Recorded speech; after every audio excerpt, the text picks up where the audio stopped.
slide you know. I'm from Sheffield, University of Sheffield, Sheffield Robotics, and I'm in the Department of Psychology right now, but that's not all where I've started. My background is not all in robotics. I started out doing culture studies and English literature as my main research areas, degrees from way back when. And then I wound up teaching a lot of psychoanalytic theory and psychoanalytic culture, literary theory.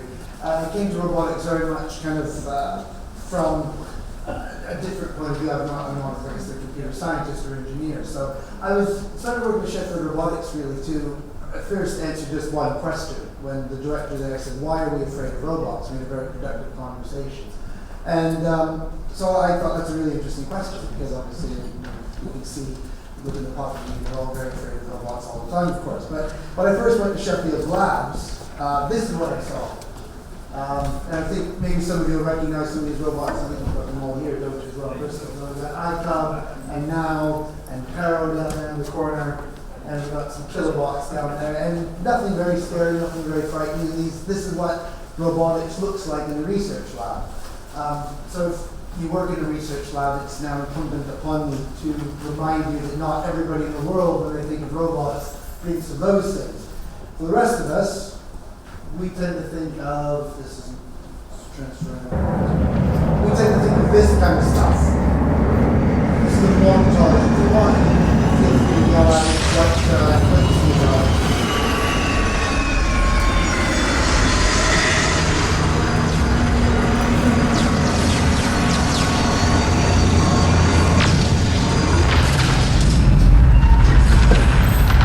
Let's show you now, I'm going to show you the skull and stuff. I think that's very interesting contributions that we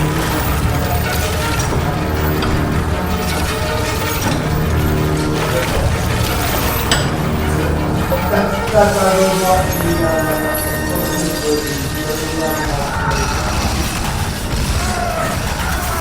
I want more life, Father. I'm going to come back to most of these at this point. Picture this screenshot right now.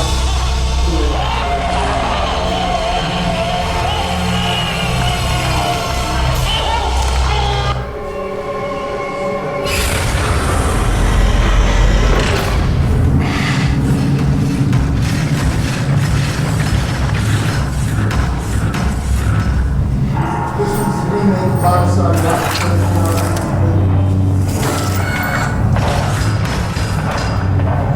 They're robots, and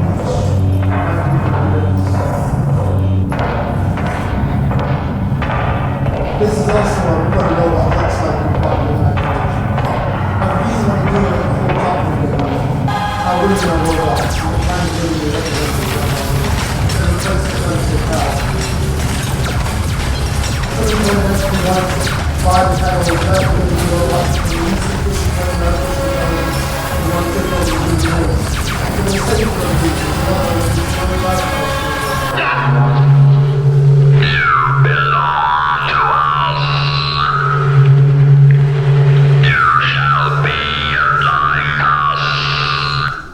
That's Doctor Who, the Cybermen, and I end with that one, even though it's one of the earlier ones, because I love that line, the "you shall be like us," he says, which actually one of the main arguments I'm going to make, or make consistently, is that that's already the problem, that we are like them, and that's actually where the source of fear comes from, and why we have this anxiety about robots in general.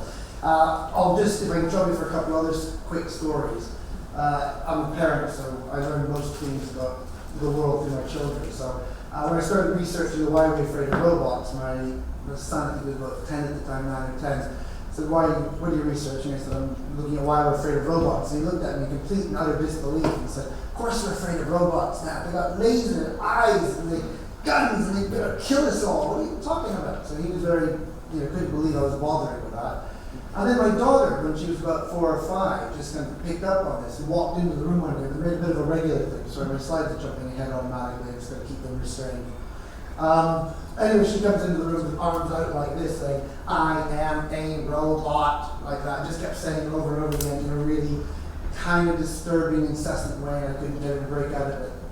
So these are the ideas that people have about robots. That if you haven't seen the ones in the labs, this is kind of what we're confronted. And you might say, well, that's just silly science fiction. There's much more responsible views in the public imagination of what a robot looks like. So if I can just share with you some headlines from responsible-ish media sources. I don't know how you feel about the Daily Mail, not my favorite.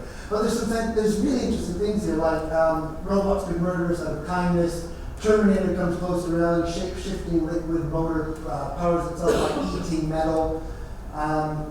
What's particularly good? The New Scientist, who should really know better, Terminator-style liquid metal connects severed nerves. Fantastic invention, fantastic bit of technology, but it's painted in terms of the Terminator. The Telegraph article at the top right there. Robot vacuum cleaner attacks South Korea housewife's hair. This is where we anthropomorphize. So it was a mistake, it was an accident. But we say, oh, the robot attacked her. And we attribute this kind of evil motives to these machines. Another one that is the bottom one there, the rise of the Cyberman, Terminator-style bionic ear, maybe give people Superman hearing. What a great thing they developed. Isn't that wonderful? We can give people proper hearing, and we're going to paint it in terms of Cyberman and Terminator in the same headline. So here's a great thing, beware. And I think this is one of the things that some of the roboticists at Sheffield Robotics wanted me to address, was the problem that we do these great things and there's these wonderful things being done in labs. And if you look at the example of what happened with genetically modified foods, whether you're for or against them, part of what happened was there's some really terrific science there that got absolutely buried under a wave of public discontent and paranoia. So part of what I guess I was brought on was almost a PR job, so I think I should have done public relations officer instead. But answering the question why we're afraid of robots. Something I've just kind of recently began to research and look into as well, looking at more of the history of robots, is, there you go, my slides decided I need to keep going. In the popular media, in some respects, we invent robots in our imagination before we invent robots in the lab. Somebody says to me when sorry, I'm just going to try not to let it jump ahead. Somebody says to me, I have him now with me, I'm doing a demonstration, say, oh look, you brought him to life. And I said, well, not really. You brought him to life in your imagination. And you attribute life here. And you say, I'm going to take those two little cameras and that little spot that's a mouth, and you say, wow, he looks alive and he's looking at me. We're making these robots come alive in our imaginations. The imagination is a very powerful tool in the invention of robots. So here's a little example from the history of robots. In 1927, I'm struggling with the slides today. Mr. Wensley from Westinghouse Robotics invented something called the Televox, which did nothing more really than, it was like an automatic phone answering service. It didn't answer phones like an answering machine, but it would help direct calls to the right place. It really didn't do very much at all, very useful. But when the reporters went to look at it and interview him about it, they noticed that, oh look, you created a man. He said, what do you mean I created a man? Well, you've got a head and a body. And he was thinking, well, that's silly. So the way it's reported, the way it was reported in the media became machines that think, electrical men, answer phones, do household chores, operate machinery, and solve mathematical problems, none of which Televox could do. But because it looked like a man, the media started reporting it that way. And then, I don't know if you see this slide down here at the bottom, the New York Times has an editorial cartoon with Ultravox, and they stick arms and legs on it. And then suddenly that becomes the template of a robot. Robots didn't really exist, didn't really look like that, but then if you think to the 1930s, 40s, 50s, that's what we think robots look like. That square head, square body, arms and legs. So really, it was invented by the media. And then the problem was that the media invented this concept of robots. That's what people come to expect. So Westinghouse had to put arms and legs on the machine because that's what people expected. So there's the invention of robots, and very little to do with actually happening in labs, and much more to do with what's happening. Sorry, slide need to stop skipping. Much more to do with what's happening in the public imagination and how we interpret these things. So, as I said, I come from a background of psychoanalytic culture studies, so I have some psychoanalytic explanations for it. I don't want to discount anything else. There's lots and lots of possible explanations for why we're afraid of robots. Here's some. There's fear of death or annihilation, the fear of disintegration, being subsumed in a collective identity. That's the Borg from Star Trek. The fear of the dead mother, which is kind of psychoanalytic shorthand for saying that you live in an environment that's not responsive to you. And of course, there's the absolute classic fear of Oedipus, or the Oedipal complex, which is fear of the father, or also fear of the progeny will come and attack the father, which is something we'll get into a little bit later. So, going back to my daughter's impersonation or impression of what robots were, I wasn't sure if she was doing an impersonation of Frankenstein or zombies. But I think both is really perfect, because what it shows us is that robots, as we construct them as monsters, are actually just kind of in a lineage of monsters that have gone back for really centuries. And they're really no different than Frankenstein or zombies or a whole host of other monsters. Like, the Jekyll and Hyde, the way we've constructed Nazism as a bogeyman from the past, or HAL, artificial intelligence. There's Blade Runner, Nazi zombies, which I think is a perfect kind of but you got all the other robots and monsters. They can all be seen as a lineage. So we've got a kind of history. We have descendants going right back to Frankenstein. There's earlier versions, but I think Frankenstein is important. So I want to just get and look at that for a minute. Look at this romantic imagination of where something like Frankenstein comes from. It comes out of Romanticism. So the late 18th, early 19th century ideas that were changing about what the human individual is and imagination. The Romantics really lionized the Prometheus, if you remember from Greek myth. He was the hero that gave fire, stole fire from the gods and gave it to human beings. And the Promethean hero is all the best qualities of the new great man, the Superman, the great artist who's uncowed by the limits of authority and drags the pitchfork wielding mobs into modernism. So you see Goethe's stories, Byron, Shelley all wrote stories about the Promethean hero, or about an ode to Prometheus. But the one you're probably most familiar with is a slightly different take on Prometheus' story.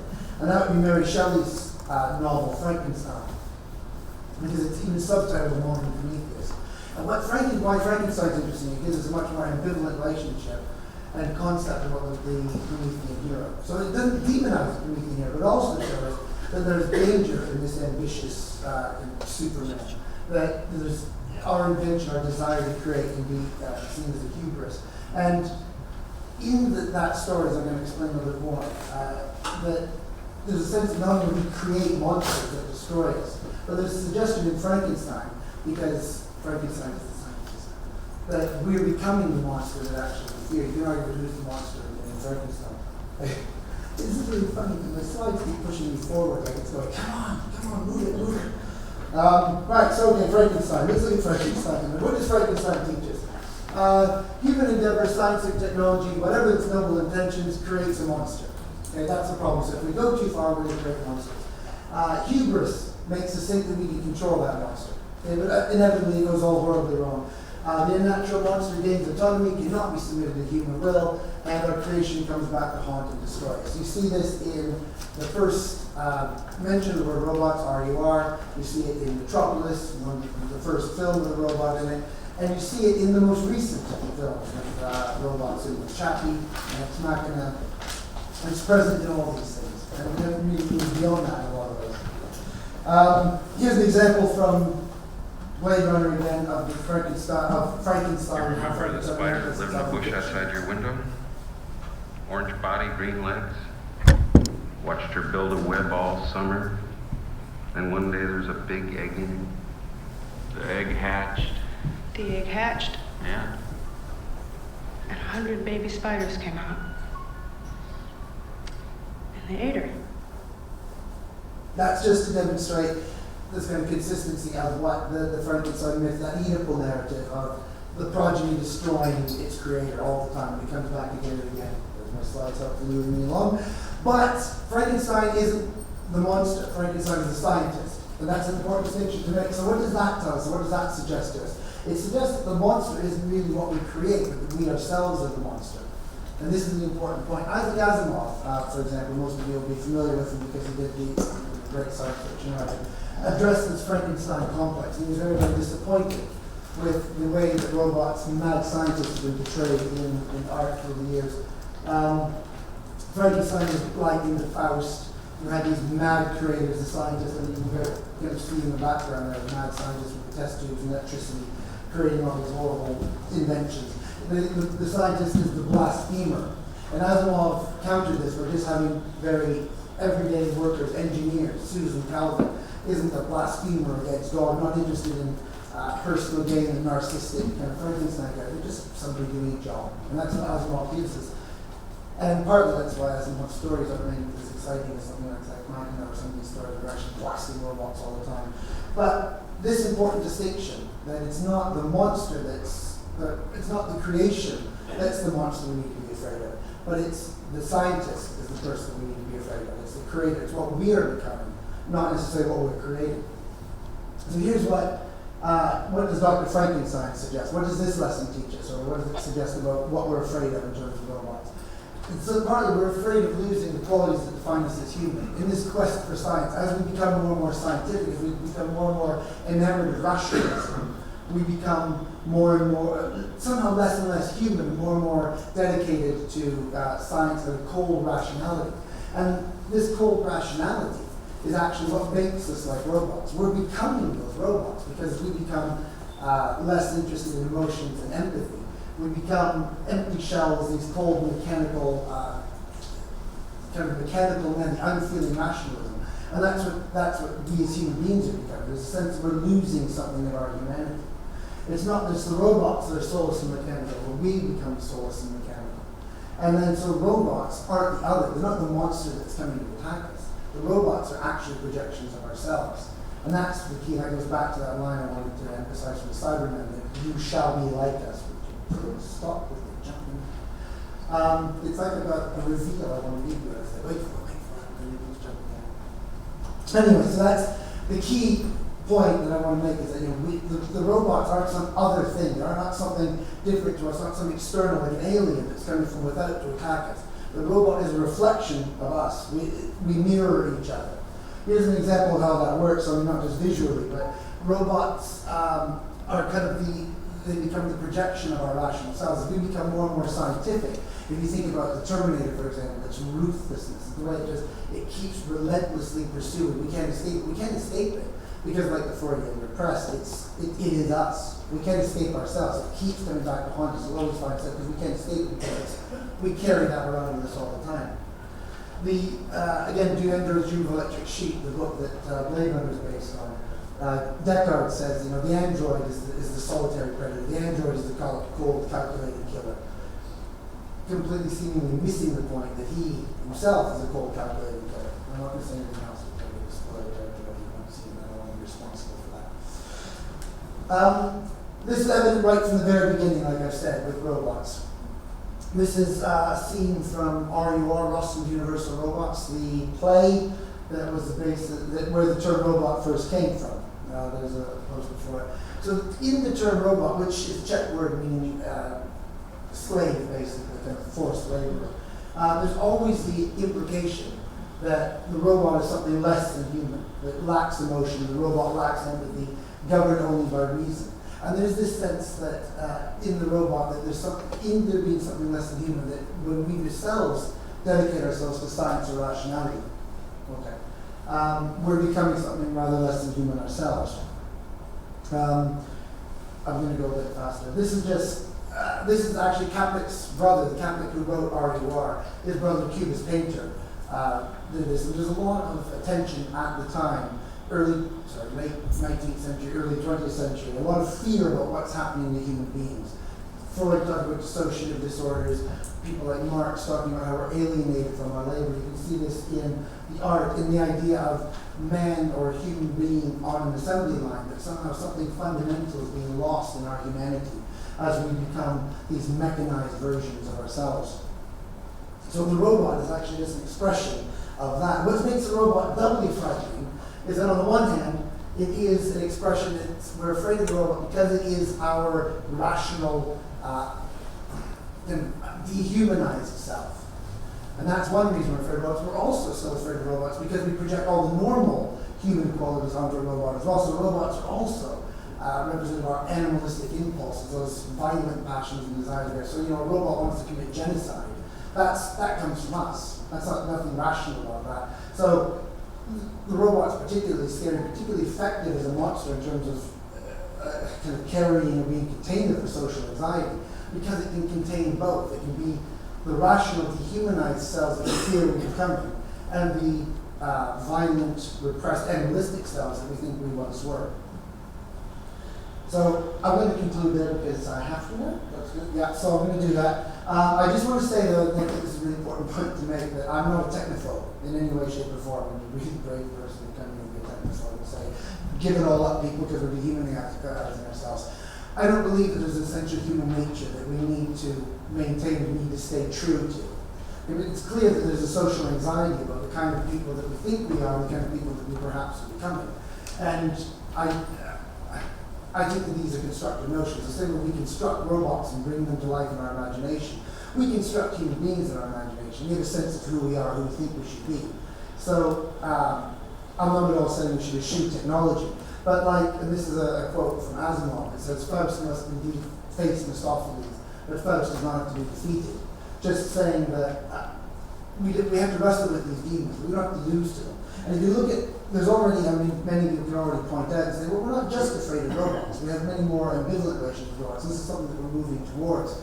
I think there's lots of evidence that this is the direction things are going. So technology isn't just bad. Robocop, yay, coming to save the day. By the second Terminator, already the second Terminator movie, Arnie's not the bad guy anymore. He's the good guy, saving us from other technology.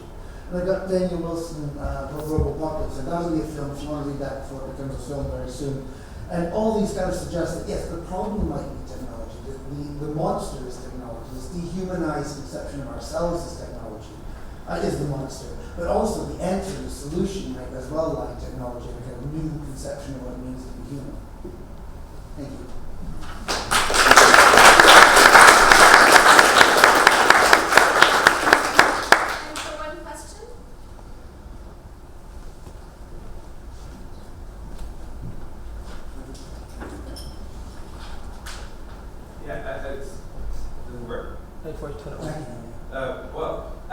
What happened to the big robots?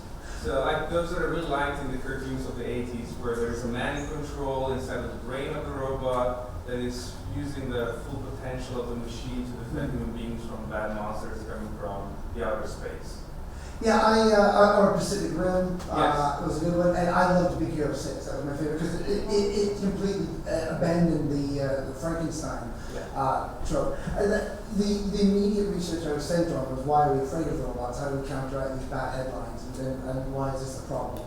So the good robots are something I'm coming to later. I could have touched on it a little bit more, I think, in this. Just time constraints said no, I'm not allowed. But I'm sorry, not to say that we're not. I think it's really interesting how technology. The flip side, though, is that if we, and this is kind of the Freudian way of looking at things, if you demonize technology and that becomes the big bad, too often then the response is to say, oh no, but technology is not demonize it, but idealize it, and then it becomes our savior. And I don't think either relationship is particularly healthy. I think the problem is when you have something that's all bad, the flip side is it's all good. I think we have to be careful that we don't expect technology to save us from ourselves all the time. So if you look at Terminator's salvation, yay, human race's salvation is the robot. Or we expect robots to kind of save us from ourselves. I think something like Big Hero 6. There's a personal conflict. There's very much a story about not a robot, but a boy just getting over grief and loss. And the robots save us from that. So I think there's a danger that we shouldn't demonize robots, but likewise we shouldn't idealize them and expect them to save us from ourselves. We should really just kind of use them as kind of as they're supposed to be, as tools of a much more ambivalent relationship, and just say, okay, well, let's approach this and not see them as something that defines human beings either way necessarily.